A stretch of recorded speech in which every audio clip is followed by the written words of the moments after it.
Bonjour, on est reparti pour les signes chinois. Le début de l'année chinoise a commencé le 1er février. Nous sommes en année tigre d'eau, donc nous allons commencer par le signe des tigres. Signe des tigres 1950, 62, 74, 86, 98 et 2010. Qu'en est-il de ce signe pour ce début d'année? Allez. Je demande l'autorisation de procéder au transfert de l'énergie du signe du tigre sur moi-même. Ai-je l'autorisation? C'est oui par changement du muscle indicateur. Montre-moi que le transfert est effectué. Très bien, je suis Adeline. C'est non, je suis le signe des tigres. C'est oui. Très bien. Qu'y a-t-il à comprendre justement pour ce signe qui est dans son année? Maître du cœur, estomac, préchauffeur, intestin grêle, vessie, rein, rate, poumon, foie, vésicule biliaire, gros intestin, intestin grêle. Eh bien, il s'agit pour les tigres d'intégrer ces expériences, de faire le bilan de ce qui a été vécu et d'en tirer des leçons. En quoi est-ce compliqué? Il faut savoir qu'en intégrant ses propres leçons, on a davantage de facilité à pouvoir affirmer qui on est, savoir qui on est et pouvoir le dire sans avoir l'impression d'envahir l'autre aussi, parce que je sais ce que j'ai vécu, je sais qui je suis. C'est un petit peu le principe. Donc, allons voir dans quel domaine. Physique, éducation, relations, émotions, spirituelles, matérielles. Ok. On va dire relations. 1, 2, 3. Ok. 4. Je respecte l'humanité, c'est non. Alors, bon. Derrière, je respecte l'humanité, on n'est pas en train de dire qu'on ne respecte pas, qu'on ne fait pas le minimum de respect, c'est pas vraiment ça qui apparaît. C'est plutôt cette notion d'honorer. On l'a déjà eu pour un signe, si ça se trouve, c'était le tigre. Je n'ai pas fait le point. Je ne sais pas. Mais il me semble que dans les signes chinois, il y avait déjà ça. Un des signes. Bon, je respecte l'humanité. Aujourd'hui, c'est pas OK en ce début d'année chinoise. L'humanité. Ça fait écho au fait que donc on a des difficultés à honorer l'humanité, donc le plan humain, pardon, ce n'est que le reflet du manque de valeur que l'on s'accorde à soi, un petit peu, à travers les expériences vécues. Là, rappelons-le, on est quand même sur les expériences vécues. Si on ne tire pas des leçons de nos propres expériences et qu'on a des difficultés à affirmer qui on est à travers ces expériences de vie, eh bien, en effet, c'est difficile d'honorer les expériences de vie de chacun et l'évolution, probablement. Bon, on va aller creuser bien en détail. Y a-t-il un auto-sabotage? C'est oui. Je veux mener une vie heureuse? C'est oui. Je veux mener une vie misérable? C'est non. Je mérite une vie heureuse? C'est oui. Je mérite une vie misérable? C'est oui. Bon, on a quand même un conflit au mérite, c'est-à-dire un conflit inconscient. Un conflit assez profond, on pourrait dire, qui n'est pas dans ce qu'on veut et qui est plutôt dans ce qu'on mérite. On va aller voir dans quel domaine. Maître du cœur, cœur. Ok, estomac, préchauffeur, intestin grêle, vessie, rein, rate, poumon, foie, vésicule biliaire, gros intestin, cœur. Eh bien, ce conflit, il est dans l'amour de soi. Il est dans l'amour inconditionnel que l'on a pour nous. Bien évidemment que si on a des difficultés à s'aimer, étant donné qu'on ne peut pas donner aux autres ce qu'on ne détient pas nous-mêmes pour nous, on a des difficultés à aimer les gens, quoi. En tout cas, comme cela devrait. Allez, on va aller voir, il y a 9 points. 1, 2, 3, 4, 5, 6, 7, 8, 9, 4. Ok, donc c'est le point 4. Il y a 6 phrases. 1, 2, 3, 4, 5, 6. Donc on est encore sur la 4. Ok. La phrase, il y en a 2. Je vais quand même les lire. Je sais de quoi elles parlent. Les phrases qui sont signalées ici, c'est « Tout est merveilleux, prodigieux, j'ai perdu le contact avec le réel ». Bon, là, ça nous parle de fantasme. Ça nous parle d'enjoliver la réalité, alors, vis-à-vis de soi, puisque là, ça nous parle du cœur. Donc déjà, vis-à-vis de nous, ça veut dire « Je ne voudrais voir que ce qui va bien chez moi » ou voilà, je fantasme un peu l'exclusivement bien.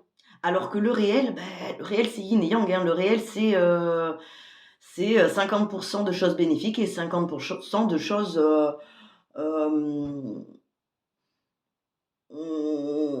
qui nous permettent d'évoluer. J'ai pas envie de dire compliqué, mais de marge d'amélioration.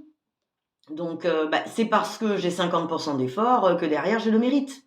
Hein. Il n'y a rien de que bien ou de que pas bien. Et j'ai envie de dire heureusement parce que ça veut dire que sinon il y aurait des gens qui auraient que du bien et d'autres qui auraient que du pas bien.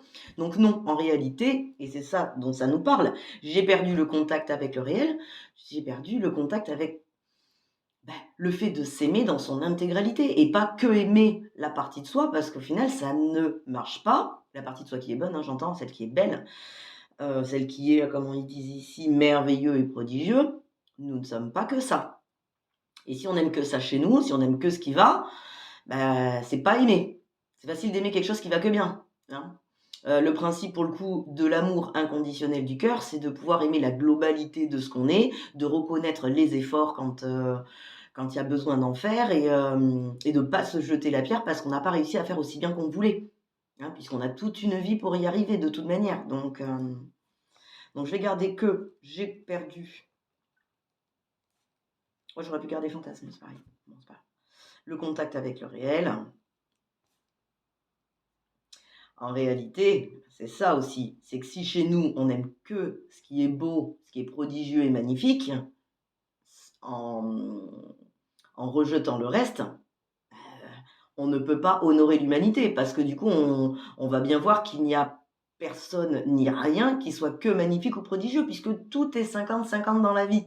Tout le monde est 50-50, enfin tout le monde a le potentiel du meilleur comme du pire et c'est l'interprétation des choses qui fait qu'on interprète ça d'une manière positive ou négative. Donc, on a du mal à tirer des leçons de ces expériences. Et du moins, d'affirmer qui on est aussi. Allez, je rajoute fantasme pour mon souvenir. Bon, très bien.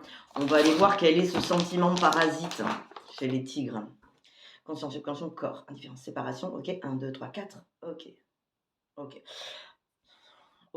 Bon, là, ce qui est signalé, finalement, c'est que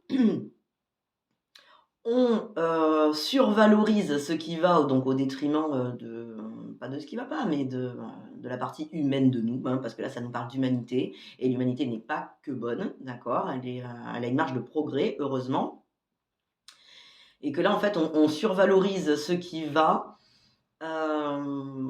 parce que quand on est séparé des autres, ou parce qu'on se séparerait de nous, ou parce qu'on serait isolé, ou parce que tout ça, on se sentirait pas capable d'être aimé comme on est, en fait. Donc on veut pas.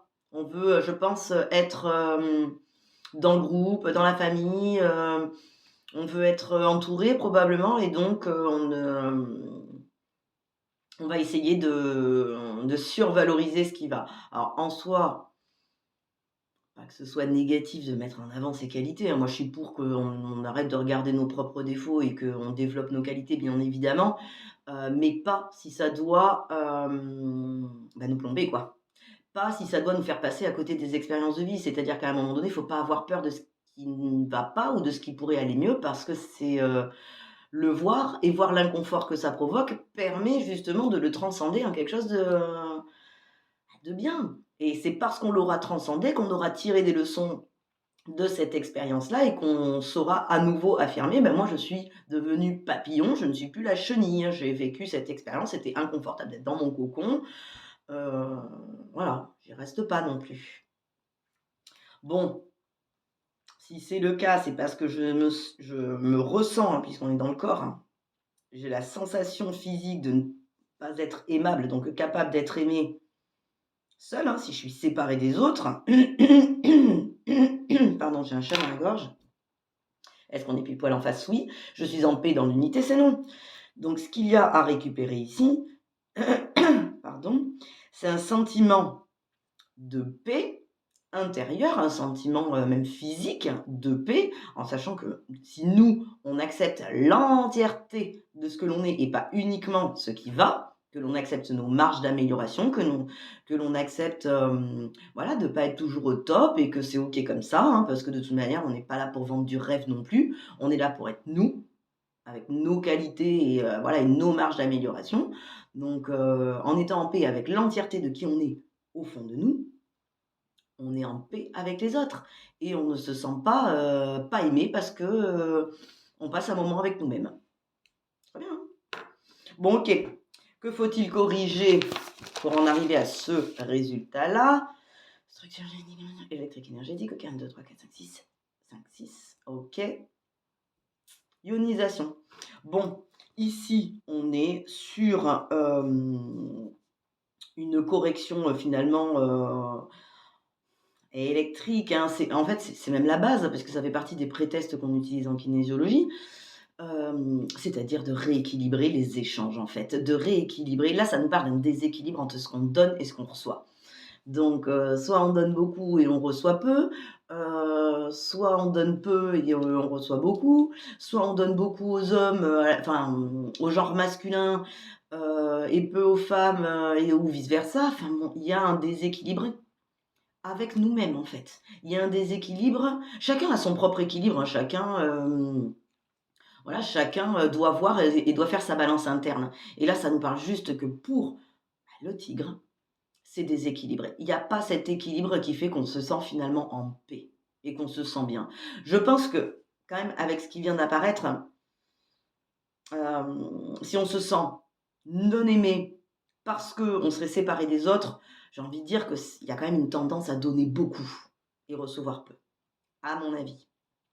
Mais à part nourrir la problématique qu'on mérite une vie misérable parce qu'il nous faut, continuer, à en faire des caisses sur le positif et dans le déni de ce qui ne va pas, voilà, ça fait que nourrir le problème. C'est-à-dire que, si on creuse le problème, il y aura toujours de plus en plus besoin de, de toujours faire plus, de toujours faire mieux, de toujours donner plus, alors qu'en fait, j'ai envie de dire, il suffirait d'être bien avec soi. Si ça ne plaît pas aux autres, c'est que ce ne sont pas les bonnes personnes et que dans ces cas-là, on se redirige aussi, et c'est peut-être là les leçons de vie. J'ai envie de respecter l'humanité, j'ai envie d'honorer les gens parce que j'ai envie d'être en paix et j'ai envie que les gens se sentent en paix avec moi, peut-être que ce ne sont pas simplement les bonnes personnes. Si ce sont des personnes qui se satisfont qu'on donne tout et qui donnent peu, même pour eux, c'est négatif de toute manière. Personne, aucune relation et aucun être ne peut, enfin oui, aucun être ne peut se sentir bien dans le fait de tout prendre et peu donner. Tout le monde a envie de mériter. Le mérite, c'est quelque chose d'interne, c'est quelque chose de, c'est la fierté de soi, c'est l'amour de soi, on a besoin d'un équilibre. On a tous besoin d'un équilibre. Donc, qu'on soit déséquilibré parce qu'on donne trop ou qu'on soit déséquilibré parce qu'on reçoit trop, comparé à ce qu'on a l'impression de mériter, oui, comparé à ce qu'on mérite, puisqu'on donne peu, a priori, et qu'il y a un déséquilibre, eh ben, c'est OK pour aucun des deux. Donc, il n'y a pas, il y a pas l'amour de soi dans aucun des 2 parties, hein, parce que si on prend beaucoup et qu'on donne peu, on peut pas s'aimer, soi-même, hein, dans cette disposition non plus, c'est OK pour personne. Donc peut-être que enfin, c'est même pas peut-être, ce qui apparaît ici, c'est que, à un moment donné, ça serait bien de rééquilibrer ces échanges afin d'être soi-même en paix dans son unité et du coup être en paix avec les autres aussi et pouvoir honorer, la beauté de l'humanité et faire en sorte que, non, en fait, la vie misérable, je la mérite pas, quoi, parce que je me donne les moyens de. Bon, super, on a bien fait le tour. Est-ce que c'est OK? Très bien. Je suis en paix dans l'unité, c'est oui, du coup, en faisant ça, en rééquilibrant simplement les échanges, hein, c'est une base en plus, hein. On récupère ça, très bien. Je mérite une vie heureuse, c'est oui. Je mérite une vie misérable, c'est non. Je respecte l'humanité, c'est oui. Eh ben, parfait. Il y a de quoi gagner. Super. Bon, pour les tigres, début d'année, vous savez ce qu'il vous reste à faire. À bientôt.